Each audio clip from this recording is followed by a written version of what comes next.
Hi, my name is Ranger Katie, and I work in Big Basin Redwoods State Park in California.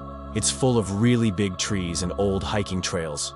Most of the time, my job is fun. I get to help people, walk in the woods, and look for animals. But one night, something very scary happened.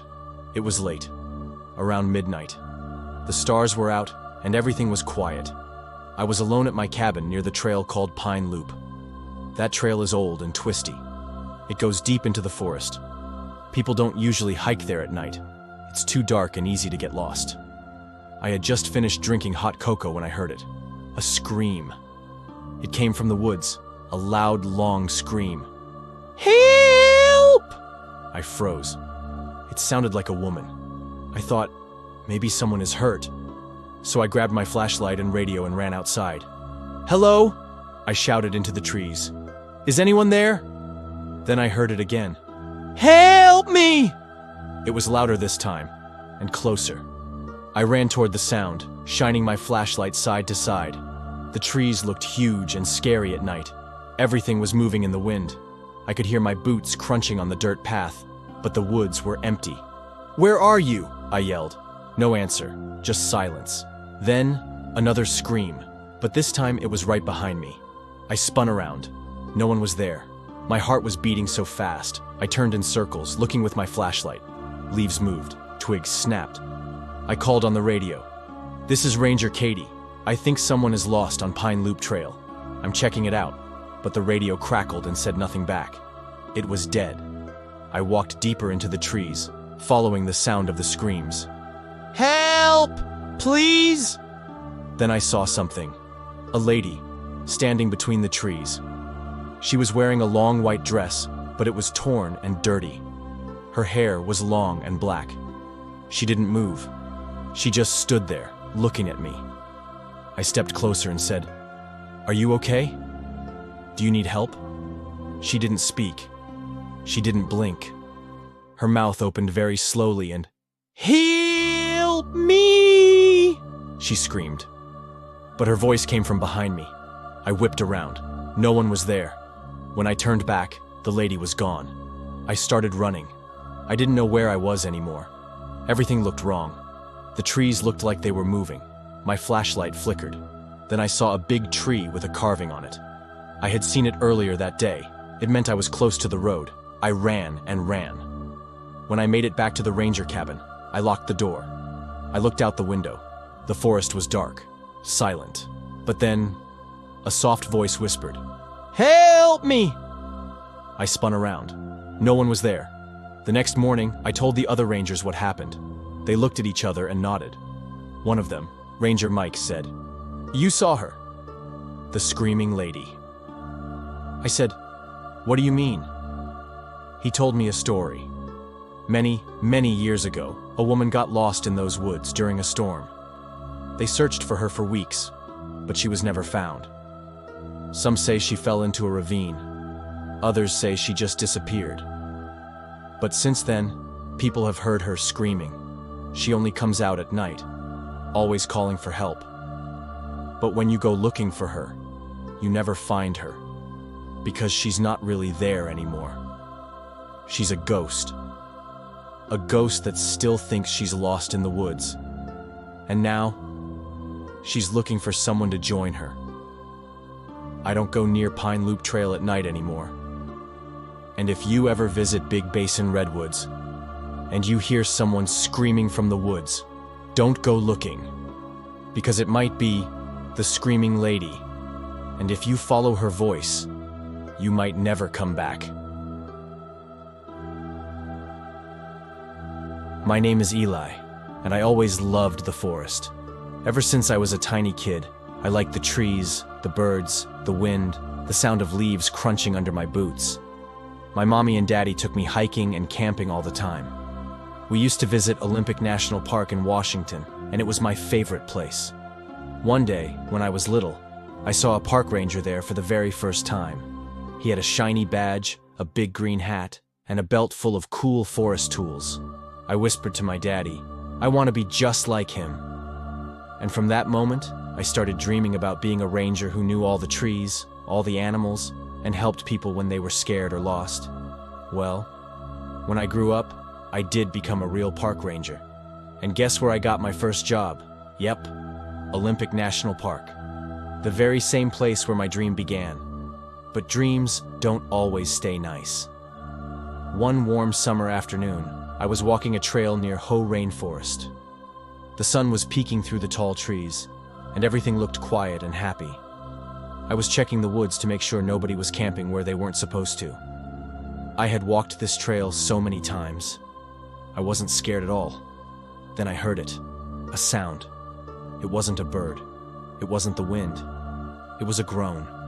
A low, scratchy hurt sound, like someone was in pain. I stopped. My hand went to my walkie-talkie, but I didn't press the button yet. I called out, "Hello?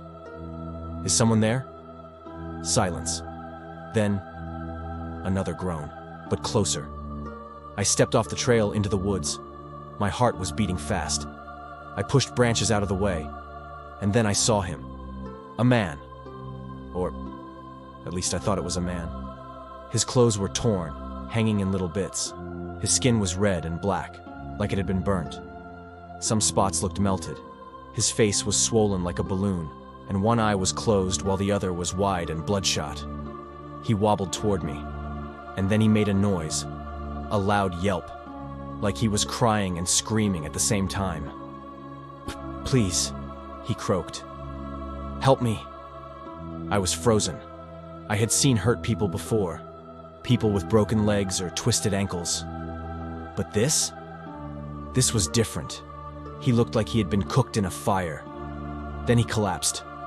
I ran to him. I didn't touch him. His skin looked too bad. I got on my walkie-talkie and yelled, "Help! I found someone. He's badly burned. We need medics now." The man was wheezing. He whispered, "There was fire. I wasn't supposed to be there." And then he passed out. Minutes later, my friend Ranger Maya came roaring up the trail on an ATV. She brought a skid. That's like a rolling bed we use in emergencies. Together, we lifted him slowly and drove him back to the ranger station. When we arrived, 2 more rangers, Joey and Sam, were waiting. Joey's face went white. Sam gasped and shouted, "What happened to him?" We laid him down and opened the first aid kit. We tried to help him. We used gauze and cold water. Sam called for a helicopter to come fast, but the man was shaking and groaning again. His skin was slippery with sweat and blood. His arms were black and cracked. His chest had deep cuts and big burns, like he had rolled through fire and glass. I kept thinking, where did he come from? There were no fire reports, no smoke, no campfire accidents, nothing, and yet, there he was, burnt. He mumbled again before his eyes rolled back. It was watching me in the woods. Watching him? What was watching him? We never found out. The air ambulance came after what felt like a million years. We helped the crew lift him inside, but he didn't make it. He died before they reached the hospital. I never forgot the smell. I never forgot the burns. And I never forgot what he said about the thing in the woods. Some say it was a fire ghost. Some say it was punishment. But me, I don't walk that trail anymore. Because something is still out there, watching, waiting. And if you hear a groan in the forest, don't go looking for it. Hi, my name is Billy, and I'm a park ranger at a big, twisty, dark place called Mammoth Cave. It's in a real place called Kentucky. The cave is huge. It has more tunnels under the ground than any other place in the whole world. Sometimes, when the wind blows just right, the cave goes whoosh, like it's breathing. It feels like the cave is alive. One day, something very scary happened. It was a chilly afternoon in September. I was eating my lunch when my phone rang. It was from the emergency office. A man named Ben was calling. He sounded scared. His voice was shaky, and he was talking really fast. Ben said he had been walking with his friend Max on a trail near the cave. Then they saw a little boy standing all by himself at the cave entrance. He was just staring into the dark hole. No parents, no teachers, just him. Ben and Max yelled, "Hey, it's not safe in there!" But the boy didn't listen. He just started running right into the cave. Max chased after the boy and said, "I'll be back in a minute." But he never came back. Ben waited and waited. Then he got worried. He called for Max. He yelled into the cave, but no one answered. Then Ben got really scared. He ran 3 miles through the forest to call for help. That's when he called me. I grabbed my flashlight and my gear and drove fast to the cave. By the time I got there, the sky was turning dark. The search team was already waiting. We had special helpers who knew how to crawl through the twisty parts of the cave. Ben was there too. He looked so worried. He kept saying, "That boy. He didn't make a sound. He just ran inside." And Max followed him. And now, they're both gone. We turned on our headlamps and went into the cave. The entrance was small and cold. The cave breathed on us with a cold whoosh. It was like the cave was saying, "Come in." We crawled inside. The walls were sharp like broken glass. The rocks looked like spiderwebs made of stone. We had to crawl on our bellies. It was dark and quiet and really scary. After about an hour, we found something. A piece of blue cloth. It was stuck on a rock. Ben said it looked like Max's jacket. I felt my tummy twist. That meant Max had gone deeper than we thought. Maybe he was hurt. Maybe he was lost. We kept crawling. Then we saw a handprint on the wall. It was smudged and reddish. We weren't sure, but it looked a little like blood. Then we found Max's water bottle. It was crushed, and near it was a shiny red smear on the wall. I whispered, "He's hurt. We have to hurry." But the cave didn't want us to find him. It got tighter and darker. Some tunnels were too small. One had a hole so deep we couldn't cross it. Another tunnel ended in a still black lake. That's when we saw it. A footprint in the mud right next to the lake. It was Max's boot print. But that wasn't the scariest part. Across the lake, we saw the boy. He was just standing there, staring at us.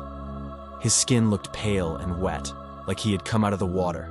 His eyes were all black, no whites, just big, black eyes. One of the cave team whispered, "That's not a real boy." And then, the boy smiled. But it wasn't a nice smile. It was wide and crooked and too big for his face. Then he sank into the water without making a sound. Just gone. We looked and looked. We searched the whole area. But Max was never found. Some say the boy was just a ghost. Others say he was a creature who lives in the deepest parts of the cave. Some even say that the cave took Max because he followed the boy who didn't belong to our world. We had to stop the search after 2 days. It was just too dangerous. The cave was too deep, too dark. Now, when I walk by the entrance of Mammoth Cave, I listen. Sometimes I hear whispers. Sometimes I hear footsteps. And sometimes I hear a little boy laughing. But when I shine my flashlight inside, there's no one there. So if you ever visit Mammoth Cave, don't follow the boy, because once you go in, you may never come back. My name is Manny, and when I was a little older than you, I had a best friend named Joey. Joey was always really quiet about where he used to live. We met in a cold place called Duluth, Minnesota, but he came from somewhere very, very hot.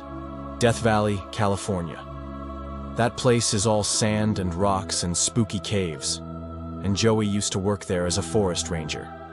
We would go fishing together or drink lemonade on the porch, and sometimes Joey would tell me funny stories. But he never talked about Death Valley. One day I asked, "What was it like working in the desert?" But Joey's face turned pale, and he said, "I don't want to talk about that place." So I never asked again. Years later, we were sitting on my back porch late one night. The crickets were chirping, and the sky was really dark. Joey looked at me and said, "Want to hear a ghost story?"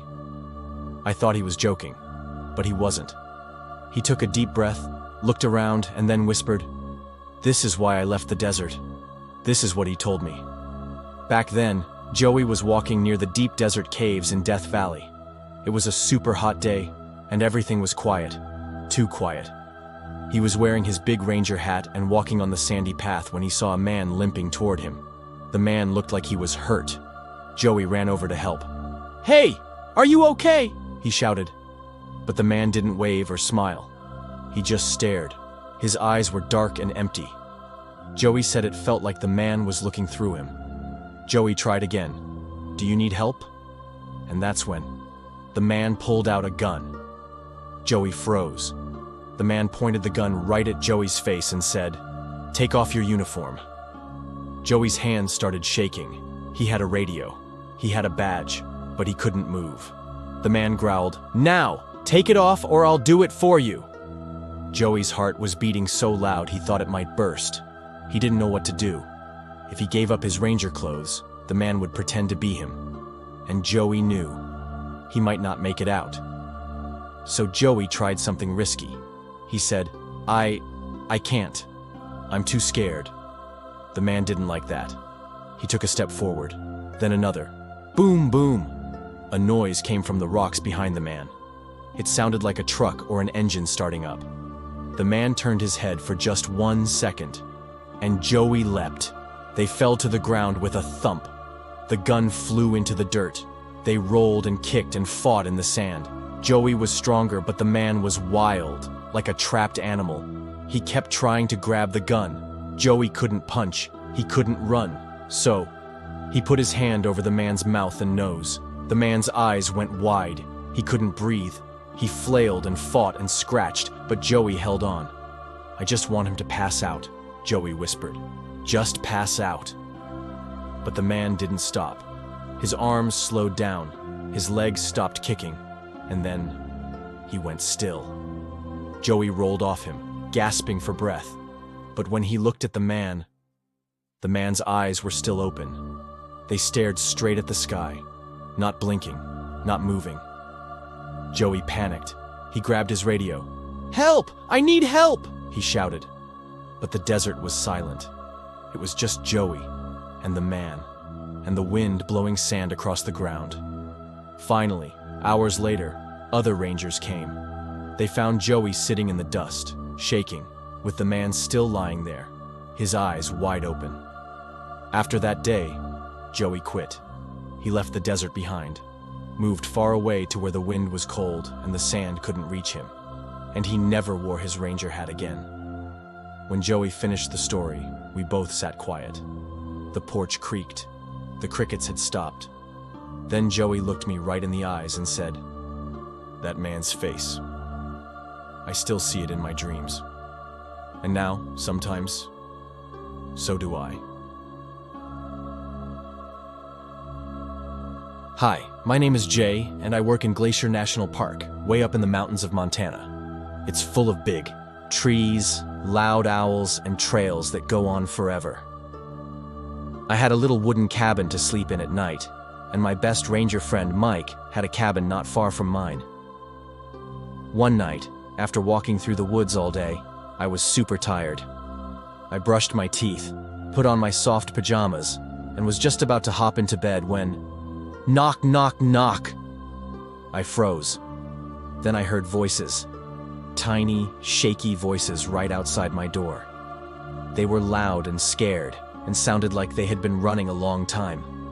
I grabbed my flashlight, pulled on my boots, still in my pajamas, and opened the door. There were 2 girls standing there.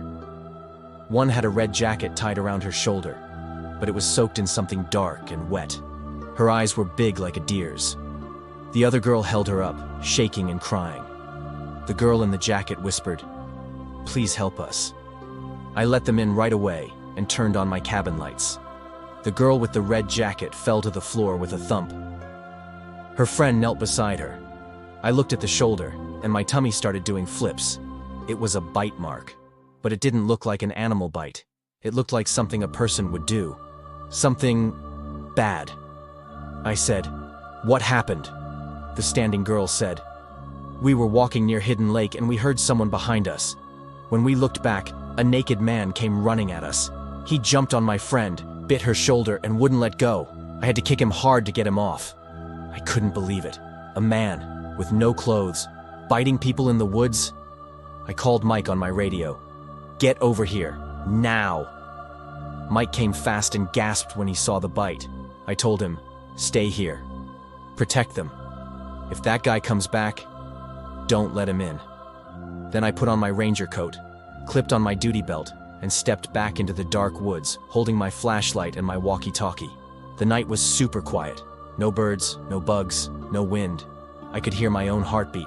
Thump, thump, thump, thump. I followed the path the girls said they had come from, near the meadows by the lake. Suddenly, I heard a rustle in the bushes. I pointed my flashlight. Nothing. I stepped forward. Then I heard it again, this time to my left. And that's when I saw him.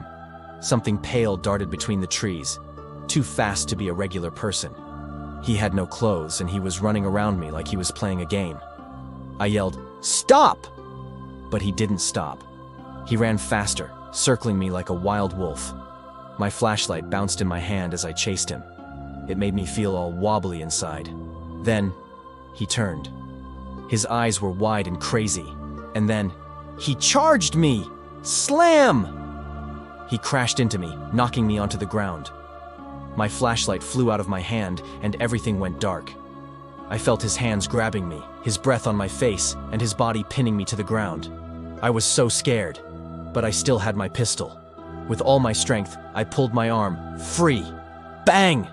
The sound was so loud it made my ears ring. He groaned and rolled off me. I scrambled to my feet and found my flashlight. I pointed it at him. He was on the ground holding his belly.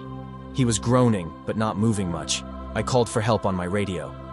"Man down! Need medics! Now!" He didn't fight me. He just laid there. I put on gloves and cuffed him. I didn't want to touch his blood. I kept my flashlight and pistol pointed at him until help came. The ambulance took him away. The girls got help too. The one who got bit needed lots of stitches and even got a special shot to make sure she didn't get sick. Later, we found out the man had taken bad stuff that made his brain go all wrong. He went to jail forever. After everything, I sat on my bed, my hands still shaking. I threw my ripped pajamas away and stared at the wall for a long, long time. Outside, the forest was quiet again, like nothing had ever happened. But I knew the truth. That night, I didn't just protect the park. I protected people from a monster, and I'll never forget it.